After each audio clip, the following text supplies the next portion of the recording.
अस्सलाम वालेकुम स्टूडेंट्स, उम्मीद है आप खैरियत से होंगे। लास्ट टाइम हमने टॉपिक पढ़ा एवोगैड्रोस नंबर और आज हम टॉपिक पढ़ने जा रहे हैं अपना नेक्स्ट वाला। स्टूडेंट, जिस तरह से आपने इस चैप्टर के अंदर सबसे पहले आपने जो है वो कॉन्सेप्ट लिया अबाउट द एटम कि एटम है क्या।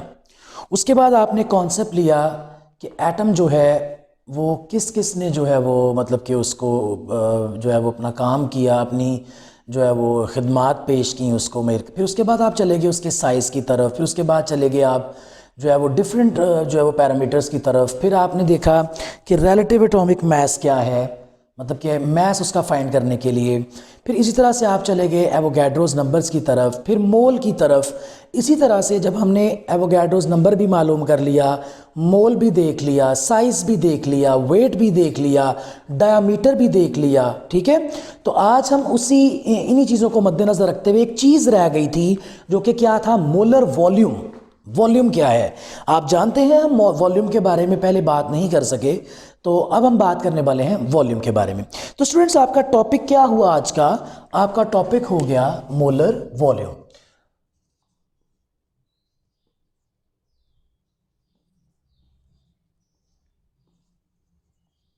मोलर वॉल्यूम, अगर मैं इसकी डेफिनेशन की बात करूं तो क्या होगी? 1 मोल of any ideal gas at STP contains a volume of 22.414 decimeter cube. This 22.414 decimeter cube of volume is called molar volume. जी स्टूडेंट्स, क्या बताया गया आपको? आपको ये बताया गया कि अगर आपके पास एक मोल है किसी भी आइडियल गैस का, दो तरह की गैसेस होती हैं, एक होती है आइडियल और एक होती है नॉन आइडियल, ठीक है। आपने जिस तरह से आप डिफरेंट पैरामीटर्स को देखते हैं, आपने लिक्विड के बारे में भी पढ़ा कि कौन से आइडियल होते हैं और कौन से नॉन आइडियल। इसकी बात कि कौन सी गैस आइडियल है और कौन सी नॉन आइडियल, वैसे तो हम सारी बात जाके करने वाले हैं चैप्टर नंबर 3 में, ठीक है। लेकिन आपको थोड़ा सा बता देता हूँ स्टूडेंट्स, आपने 10th क्लास में पढ़ा हुआ है बॉयल्स लॉ, चार्ल्स लॉ, उसके बाद एवोगैड्रोस लॉ, उसके बाद एक होती है जनरल गैस इक्वेशन। तो कोई भी गैस जो बॉयल्स लॉ को, चार्ल्स लॉ को, एवोगैड्रोस लॉ को, जनरल गैस इक्वेशन को, इन सब को ओबे करती है, ठीक है, जो ये लॉस कहते हैं उसको ओबे करती है स्टूडेंट्स, वो गैस होती है आइडियल। और कोई भी ऐसी गैस जो कि इन लॉस को ओबे नहीं करती है स्टूडेंट्स, वो क्या होती है? Non ideal gas.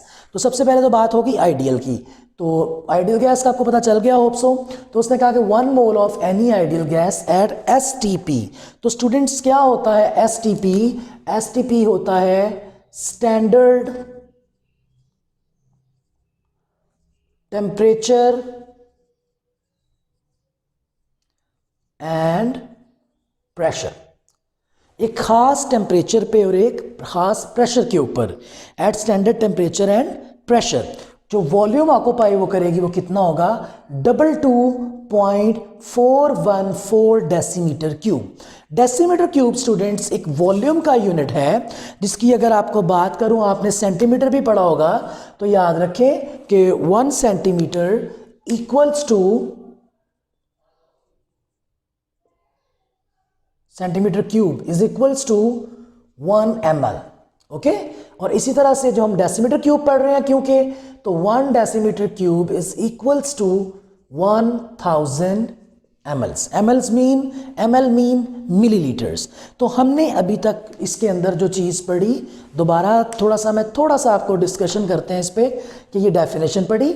एक मोल किसी भी आइडियल गैस का जो कि स्टैंडर्ड टेम्परेचर और प्रेशर पे होगा, अगर ये 2-3 चीज़ें आपके पास एग्री कर रही हैं। कौन सी 2-3 चीज़ें? एक तो एक मोल हो, दूसरा आइडियल गैस का हो, और तीसरा स्टैंडर्ड टेम्परेचर और प्रेशर पे हो। अगर ये 3 चीज़ें हो गई तो आपके पास उसका जो वॉल्यूम होगा वो कितना होगा गैस का? 22.414 डेसीमीटर क्यूब। और अगर आपके पास किसी भी गैस का वॉल्यूम 22.414 डेसीमीटर क्यूब है तो स्टूडेंट्स हम उसको क्या कहेंगे? मोलर वॉल्यूम कहेंगे। ठीक है, मोलर वॉल्यूम कहेंगे। ये आपको मैंने सारा इसके बारे में बताने की कोशिश की और उम्मीद है आपने इसको अंडरस्टैंड किया होगा। उसके बाद वो बताता है, आपकी बुक में ही पेज नंबर 16 पे ये हम चीज़ पढ़ रहे हैं, तो वो बताता है कि ये सिर्फ तभी वैलिड है जब आपके पास क्या होगा? आपके पास गैस आइडियल होगी। अगर आपके पास गैस आइडियल नहीं है, नॉन आइडियल है, तो स्टूडेंट्स फिर आप इस 22.414 को भूल जाएं, फिर ऐसा वॉल्यूम नहीं होगा। तो इसमें इसी तरह से अगर आपके पास इसके बारे में इंफॉर्मेशन है, हम कन्वर्जन कर सकते हैं मैस को वॉल्यूम में और वॉल्यूम को मैस में। चले वो तो बात की बात है। अभी हम इसके बारे में एक छोटी सी एग्जांपल जो है वो मैं इधर जो है वो आपको बताऊंगा। फॉर एग्जांपल बच्चों, आपके पास है 2.016 ग्राम ऑफ हाइड्रोजन। सबसे पहले तो ये बताना चाहूँगा कि आपके पास 2.016 क्यों है। तो स्टूडेंट्स, लास्ट टाइम आपने अपनी एग्जाम्पल के अंदर 1.008 लिया था। Why? Because you have only hydrogen. अब क्या है? 2 हाइड्रोजन है, तो इसको आप देखें 1.008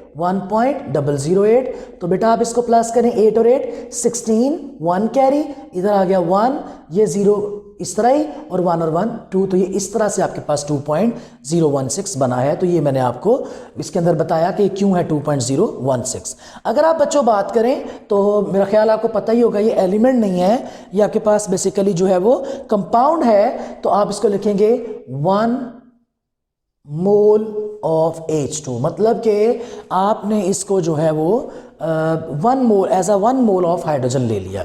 अब इसका अगर आप वॉल्यूम देखें स्टूडेंट्स तो कितना होगा? अब ये गैस अगर आइडियल है, स्टैंडर्ड टेम्परेचर और प्रेशर के ऊपर है, और 1 मोल तो है ही है, तो इसका वॉल्यूम कितना होगा? तीनों चीज़ें एग्री कर रही हैं, तीनों डिमांड्स रिक्वायरमेंट्स फुलफिल हैं, तो बेटा इसका वॉल्यूम होगा 22.414 decimetre cube of hydrogen gas. और अगर आप इसके नंबर ऑफ मॉलिक्यूल्स देखना चाहें तो आपके पास क्या होंगे? इसके अंदर 6.022 multiply 10 to raise to power 23। अब देखिए ये मैंने क्या कहा था? कंपाउंड है, तो इसके अंदर क्या होगा? Molecules of H2। ठीक हो गया। अगर दूसरी एग्जांपल्स की बच्चों बात करें तो क्या लिखता है आपकी बुक में?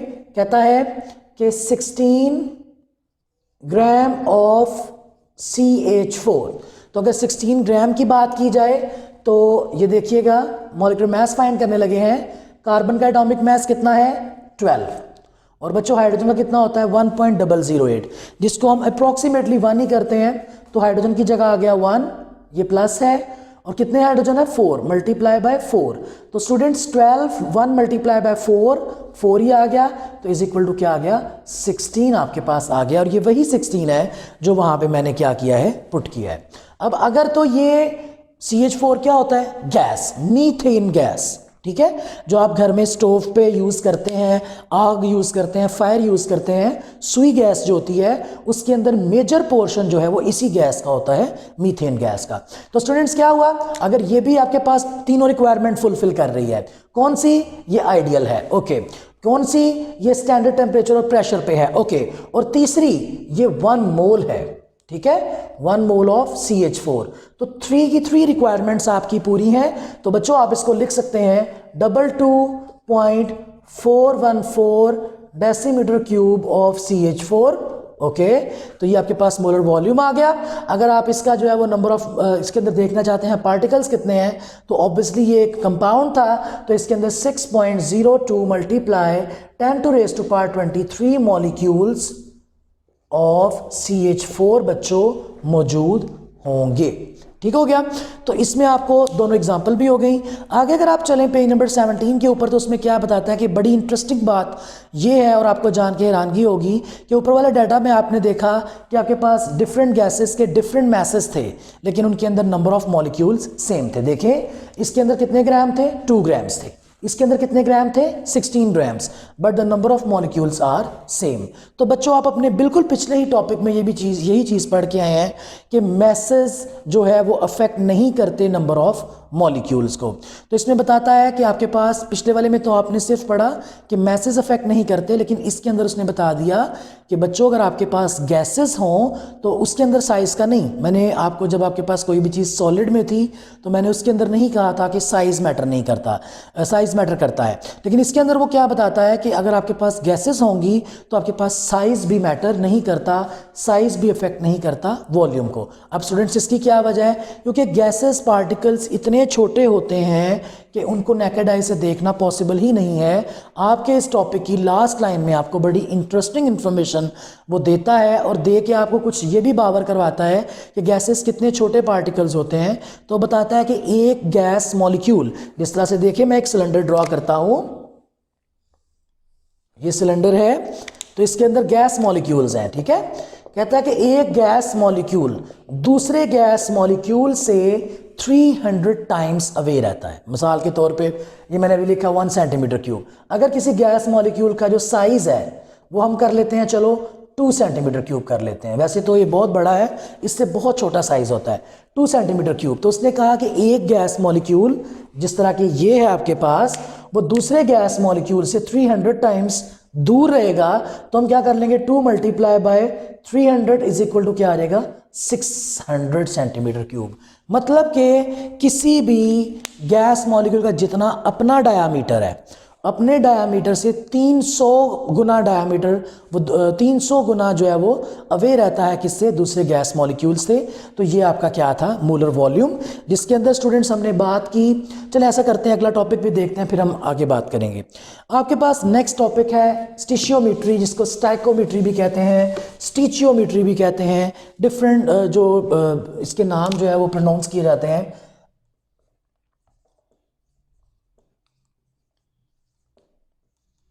अब स्टूडेंट्स अगर इसकी डेफिनेशन की बात करूं तो इसकी क्या है, इसकी डेफिनेशन क्या होती है, it is the branch of chemistry, it is the branch of chemistry which tells us the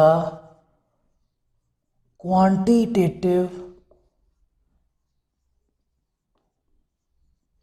relationship between quantitative relationship between reactants and products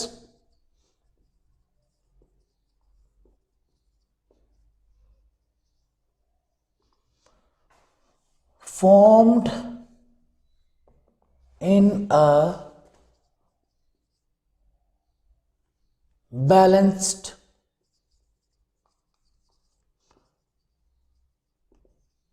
chemical equation. मतलब कि स्टाइकोमेट्री ब्रांच है केमिस्ट्री की, जिसके अंदर हम बात करते हैं quantitative relationship between reactants and products form in a balance chemical equation. Students आपको सबसे पहले ये बता दूं कि रिएक्टेंट्स और प्रोडक्ट्स के ऊपर थोड़ी सी बात करेंगे। For example we have a A plus B becomes C plus D। तो आपके पास जो लेफ्ट साइड है वो क्या है, रिएक्टेंट्स, और जो राइट साइड है वो क्या है, प्रोडक्ट्स। पहली बात तो ये कि ज़रूरी नहीं होता है कि लेफ्ट रिएक्टेंट हो और राइट प्रोडक्ट हो। उसकी वजह ये है कि आपके पास एरो किसी भी तरफ हो सकता है। हम इसमें ये बात करेंगे कि हमें कैसे पता चलेगा रिएक्टेंट कौन सा है। स्टूडेंट्स ये एरो है, आपके पास किसी भी रिएक्शन के अंदर 3 तरह के एरो होते हैं। एक होता है आपके पास एरो ये, ठीक है, इसको हम क्या कहते हैं, इसको हम बोलते हैं इररिवर्सिबल। दूसरा होता है हमारे पास इस तरह से, इसको हम क्या बोलते हैं, रिवर्सिबल। और तीसरा हमारे पास होता है ये वाला, इसे हम क्या बोलते हैं, रीअरेंजमेंट एरो। अब तीनों की बात करूंगा मैं, थोड़ी सी आपको इसके बारे में बात बता देता हूं। पहला है इरिवर्सिबल। इरिवर्सिबल से मुराद ये है, इर मीन कि आपके पास ये रिवर्स कभी भी नहीं होगा। जो बन गया एक दफ़ा, जिस तरह से इसको मैं आपको एग्जांपल दूं, आप किसी एग को बेक करते हैं, जिस तरह फ्राई कर लेते हैं, तो उसकी एल्बुमिन पहले लिक्विड थी, अब वो थोड़ी सी जो है वो जेलिश फॉर्म में या सॉलिड फॉर्म में आ गई। तो स्टूडेंट्स आप उस अंडे को दोबारा कच्ची फॉर्म में, ठीक है, बिल्कुल मैं स्ट्रेट लैंग्वेज यूज़ कर रहा हूँ, कच्ची फॉर्म में जो आपके पास लिक्विड फॉर्म थी उसके अंदर कभी भी लेकर नहीं जा सकते। ये हो गए इरिवर्सिबल फॉर्म।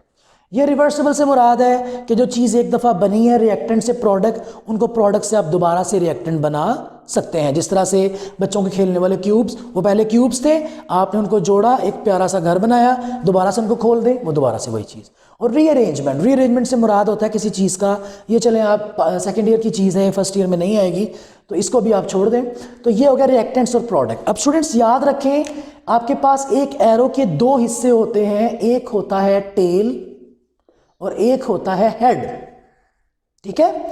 टेल वो उस साइड पे होगा जहां से रिएक्टेंट है, और हेड जो है रिप्रेजेंट कर रहा होगा किसको, प्रोडक्ट्स को। टेल मीन कि यहाँ से रिएक्टेंट्स हैं, रिएक्टेंट्स आपस में मिले और प्रोडक्ट बने। अब थोड़ी सी बात करूँगा कि प्रोडक्ट बनते कैसे हैं। स्टूडेंट्स, आपने अगर फॉर एग्जांपल आप खाना बनाना चाहते हैं, आप जो है अपना बर्तन वो स्टोव के ऊपर रखने का खाना बन जाएगा? बिल्कुल भी नहीं।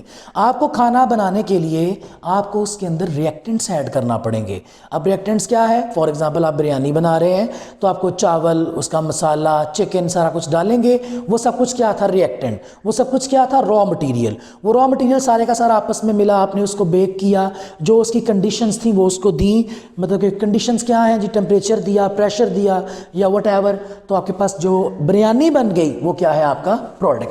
इसी तरह से अगर हम सी और डी को बनाना चाहते हैं, एक हाइपोथेटिकल इक्वेशन मैंने जो है वो मैंने मतलब किधर लिखी है, तो आपके पास ए और B are the reactants. When these A and B are collide together, they collide millions time in a second, millions, लाखों दफ़ा वो आपस में कोलाइड करते हैं। कोलाइड करके बेटा आपके पास प्रोडक्ट बन जाते हैं, और जो रिएक्टेंट जो है वो कम होना शुरू होता है, तो प्रोडक्ट बनना शुरू हो जाता है, और फाइनली एक स्टेज आती है, सारे के सारे रिएक्टेंट खत्म हो जाते हैं और सारे के सारे क्या बन जाते हैं? प्रोडक्ट बन जाते हैं। स्टाइकोमेट्री या स्टिचियोमेट्री में हमने यही पढ़ना है, ये ब्रांच है केमिस्ट्री की, which tells us quantitative, quantity के लिहाज से relationship between reactant and product, कि क्वांटिटी में हम देखते हैं कि कितने रिएक्टेंट आपस में मिले और कितने प्रोडक्ट बने, और क्या इक्वेशन हमारी बैलेंस थी या नहीं थी। ये चीजें हम इसके अंदर पढ़ेंगे। पेज नंबर 17 है बेसिकली, इसके अंदर जो आपकी वेरी फर्स्ट लाइन है उसके अंदर क्या बात बताता है? कहता है कि with the knowledge of atomic mass, जो मैंने अभी ये टॉपिक शुरू करने से पहले बात की, एटॉमिक मास 1 हो गया, मॉलिक्यूलर मास 2 हो गया, मोल 3 हो गया, एवोगैड्रोस नंबर 4 हो गया, मोलर वॉल्यूम 5 हो गया, और इसके अलावा भी बहुत सी चीज़ें हैं, relative atomic mass and relative abundance, ये सारी चीज़ें। कहता है कि ये 4, 5, 6, 7 चीज़ें पढ़ने के बाद आप जो है वो इस काबिल हो गए हैं, या आप बेहतर तरीके से किसी भी इंफॉर्मेशन को जो है वो इंटरप्रेट कर सकते हैं और उसको यूजफुल वे में ला सकते हैं। तो उसके बाद बताता है कि केमिकल इक्वेशन की कुछ लिमिटेशंस हैं। स्टूडेंट्स, ये लिमिटेशंस का क्वेश्चन अक्सर पेपर में आया करता है, और कुछ इस तरह से गिव 2 लिमिटेशंस ऑफ जो है वो केमिकल इक्वेशन या बैलेंस केमिकल इक्वेशन वो बता सकता है। लिमिटेशंस किसको कहते हैं? हदूद को कहते हैं। तो 2 हदूद हैं, ये आपके page number 17 topic stoichiometry paragraph number 2 line number 1 के अंदर है। पहला कहता है कि they do not tell about the conditions and the rate of reaction. Students, conditions क्या है? कंडीशंस मैंने अभी जिक्र किया, टेम्परेचर कंडीशन है, प्रेशर कंडीशन है, कैटलिस्ट कंडीशन है। ये सारी की सारी चीज़ें क्या है? कंडीशंस हैं आपके पास। कि आप ये कहता है कि ये इसके बारे में स्टाइकोमेट्री नहीं बताती, टेम्परेचर कितना था नहीं बता पाएगी, प्रेशर कितना था नहीं बता पाएगी, कैटलिस्ट कौन सा था नहीं बता पाएगी, ये सारी चीजें नहीं पता चलेंगी। और rate of reaction, rate students किसको कहते हैं? Rate means time of completion. Rates mean time of completion. What do you mean by time of completion? Time of completion क्या होता है? वो ये होता है कि आपको कितना वक्त लगता है किसी काम को मुकम्मल करने में। फॉर एग्जाम्पल, आप जो हैं वो अपने क्लासरूम में बैठे हुए हैं and you have to meet the principal. तो आपको आप यहाँ से जाती हैं, आपको 2 मिनट लगते हैं, 3 लगते हैं, 4 लगते हैं। जितने टाइम में आप अपने प्रिंसिपल ऑफिस तक जो है अप्रोच करती हैं वो आपका टाइम ऑफ कंप्लीशन होगा। तो स्टूडेंट्स, रेट ऑफ रिएक्शन से इधर मुराद क्या है कि कोई रिएक्शन कितना स्पीडीली होगा। आपके पास डिफरेंट तरह के रिएक्शन है आपके यूनिवर्स में, कुछ स्लो हैं, ओके, कुछ आपके पास मॉडरेट हैं और कुछ आपके पास फास्ट हैं। अगर हम स्लो की बात करें तो उसमें आप एग्जांपल ले लें लावा की, जो कि सदियों बाद भी फूटता है, ठीक है। वो रिएक्शन है स्लो स्लो स्लो हो रहा है और सदियों बाद या 50 साल बाद, 40 साल बाद वो जाके लावा वो फूटेगा और आप इसको कह सकते हैं कि ये आपका स्लो रिएक्शन है। उसके बाद स्टूडेंट्स, आप अगर देख लें मॉडरेट रिएक्शन, तो बहुत सारे ऐसे रिएक्शन हैं जो 5-10 मिनट में आपके करने वाले बहुत से अमल हैं। आप बहुत से ऐसे अमल करते हैं जिस तरह ब्लिंक ऑफ द आई, ठीक है, ये आप हर 10-12 सेकंड बाद करते हैं, तो ये मॉडरेट रिएक्शन है। उसके बाद फास्ट रिएक्शन, उसमें आपके पास जो है वो एटॉमिक रिएक्शन आ जाते हैं। जिस तरह से मैंने अभी बात की कि रिएक्टेंट्स जो हैं वो millions time in a second आपस में कोलिजन करते हैं। तो स्टूडेंट्स, ये क्या हो गया? Fast reaction. तो पहली लिमिटेशन ये कि 2 चीज़ों के बारे में नहीं बताता। वो क्या है जी? आपके पास कंडीशंस नहीं बताता और रेट ऑफ रिएक्शन नहीं बताता। दूसरी देखिएगा तो क्या है कि केमिकल इक्वेशन को हम लिखते हैं और समटाइम ऐसा चेंज हम डिस्क्राइब कर देते हैं जो कि असल में हुआ ही नहीं होता।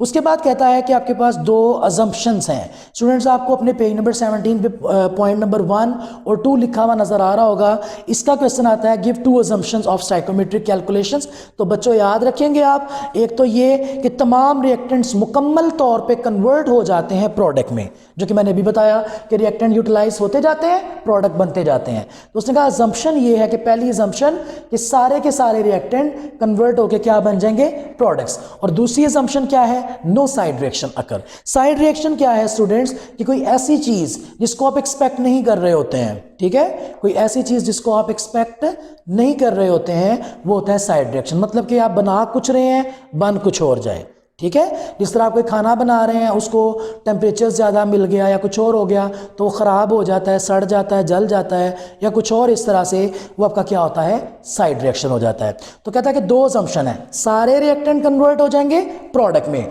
और उसके बाद कोई भी साइड रिएक्शन नहीं होगा। नीचे डेफिनेशन बताता है, स्टाइकोमेट्री एक ब्रांच है केमिस्ट्री की जो कि हमें बताती है quantitative relationship between reactant and product formed in a chemical reaction, chemical equation. उसके बाद स्टूडेंट्स 3 आपको उसने आपको रिलेशन दिए। उसके वो कौन कौन से रिलेशन थे? पहला आपको कहता है मैस मोल रिलेशन। दूसरा आपके पास क्या है? Mass volume relation. और तीसरा स्टूडेंट्स आपके पास क्या है? वो आपके पास है जो है वो मैस एंड मैस रिलेशन।